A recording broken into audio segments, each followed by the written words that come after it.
Un bravo governatore come De Luca dovrebbe essere quello che chiede l'autonomia, non quello che la ostacola. Così il governatore Luca Zaia a Roma, al termine di una lunga mattinata, stoppa il suo collega campano Vincenzo De Luca, che si è fatto portavoce di quello che lui stesso ha definito un risorgimento del Sud.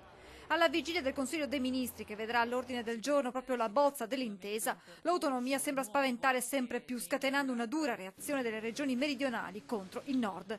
Dure le dichiarazioni di De Luca. Faremo di tutto per bloccare il processo dell'autonomia differenziata, ha spiegato, se vengono meno le questioni di contenuto e metodo democratico. Siamo pronti, ha precisato poi, al ricorso alla Corte Costituzionale, alla mobilitazione sociale e alla lotta. Dobbiamo cominciare a raccordarci con le altre regioni del Sud. Se dovesse andare avanti un percorso di autonomia differenziata con i contenuti che abbiamo letto sugli organi di informazione, che sono stati esplicitati da alcune forze politiche, è evidente che noi andiamo, ed è bene finirla con le ipocrisie, a rompere l'unità nazionale e ad abbandonare il Sud al suo destino. Pronta la replica del presidente Zaia, che ha spiegato come l'autonomia non sia mai contro qualcuno, ma sia la via per favorire la vera assunzione di responsabilità nelle nostre comunità. Azzoppare chi è bravo per fare in modo che ci sia un'equa divisione del malessere mi sembra proprio che non sia una vera soluzione. La vera soluzione invece è aiutare chi ha difficoltà a crescere e arrivare a livelli qualitativi dignitosi, ed è esattamente questa la sfida. Pensare di penalizzare chi produce